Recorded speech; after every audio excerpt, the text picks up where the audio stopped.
Shery Ahn, just give us a sense for how the decision that we just got now out of the Bank of Japan matches up versus market expectations going in.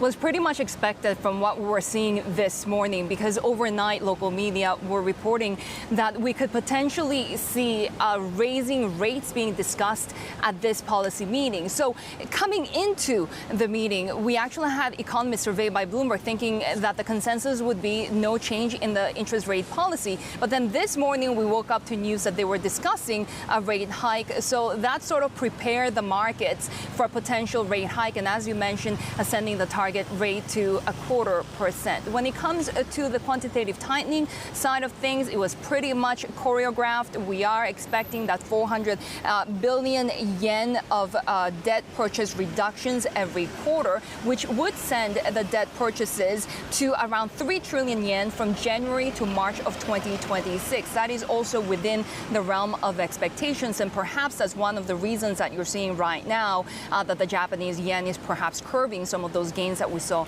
earlier in the day. Shery Ahn, we are getting some very quick on-the-spot analysis. Shoka Mori, chief debt strategist at Mizuho Securities, is saying this looks like a dovish hike because they've gone for the headline rate hike, but a less punchy rinban reduction. I also want to point out that there were two dissenters as well. So two members of the committee, Nakamura and Noguchi, dissented.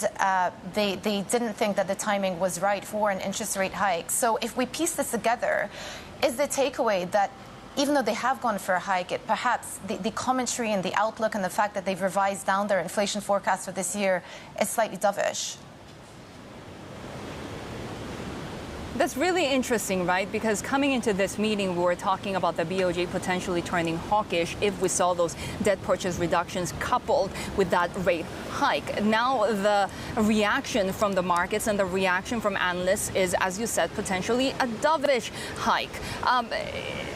Given that, as you said, the CPI forecast for the year, the growth forecast for the year is inconsistent, right? You got a rate hike, but at the same time, the growth expectations for this year in 2024 being lowered to 0.6% from the 0.8% expectations back in April. Core CPI also being reduced 2.5% from 2.8% expectations in April. So I'm not really surprised that we're seeing this call that perhaps this was dovish hike.